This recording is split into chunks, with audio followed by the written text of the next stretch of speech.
Hi all, my name's Rob Scott, one of the anaesthetists here at St George, and I also work as a consultant in pre-hospital retrieval medicine with New South Wales Ambulance. I'm going to discuss the Code Crimson pathway here at St George. At its most simple explanation, Code Crimson is a high-level trauma call. It's early notification and activation of all the relevant areas of the hospital and aims to gather senior clinicians. It is all aimed to expedite the care or the passage of a critically bleeding patient to a point of definitive care, such as theatres or interventional radiology. It's made in the pre-hospital phase by a doctor and paramedic team who have already provided an advanced level trauma care, including blood transfusion and point of care ultrasound. So despite their care, the patient is unstable and they want to notify the hospital. Around 18 months ago, ITEM released a statewide Code Crimson pathway with the idea that each trauma centre develops their own adaptation or internal process. So this is what we do here at St George. First step is a call made out to the helicopter base at Bankstown, the tasking of the medical team where they will respond either via road or helicopter, dependent on location.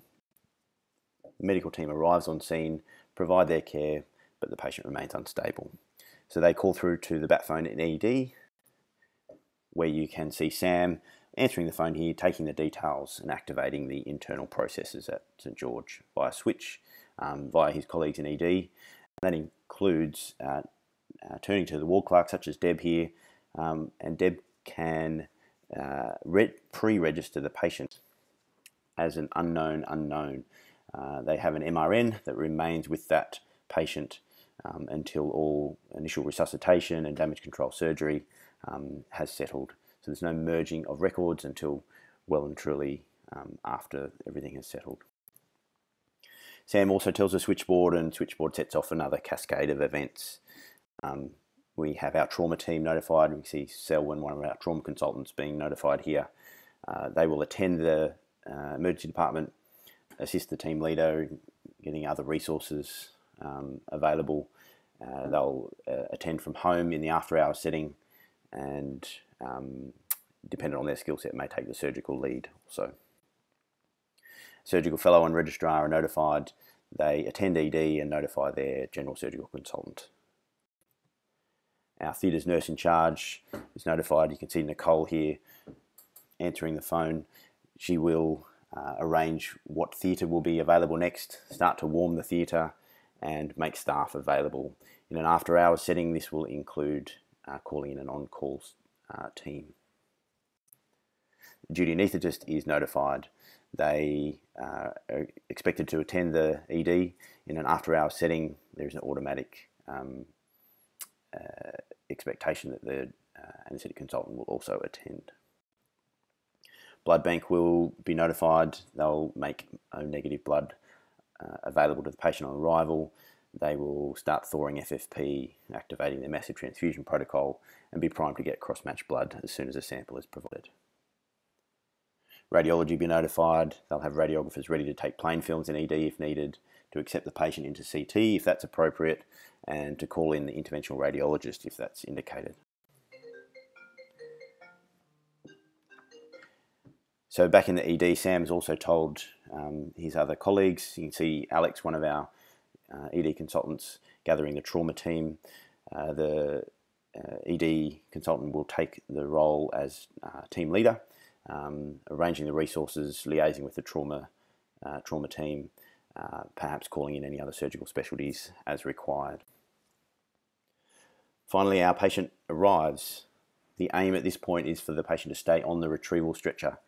A rapid assessment is made and findings can be confirmed via ultrasound, x-rays if clinically indicated, and blood is taken for at least a cross-match and a blood gas.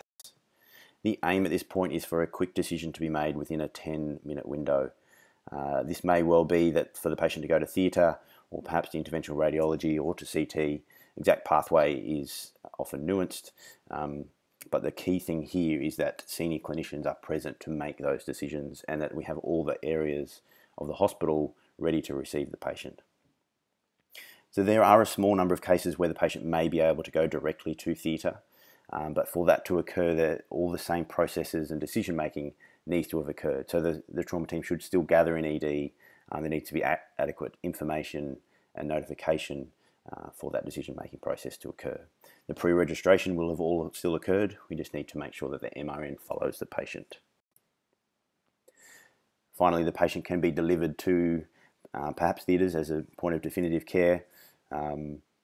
With that in mind, it's important to remember that resuscitation is a very dynamic thing. Patients can change, plans can change, and that's all okay. That doesn't mean that we shouldn't stand up all the resources at the time. We should be reassured that these Code Crimson calls are not made lightly, and we are constantly reviewing our cases and refining the way that we do it. So currently St George is amongst the busiest hospitals in the state receiving these Code Crimson patients, with around one a month. Our own internal system is still being set up. What I have just described is probably essentially a perfect world. There will be bumps as we continue to set this up, but getting everyone educated about it is a good start, and we really hope to be able to work together to streamline things over the coming months. So that is Code Crimson, essentially critically injured bleeding patients with early notification to the hospital, early senior staff involved, and early activation of all the relevant areas of the hospital. Thank you.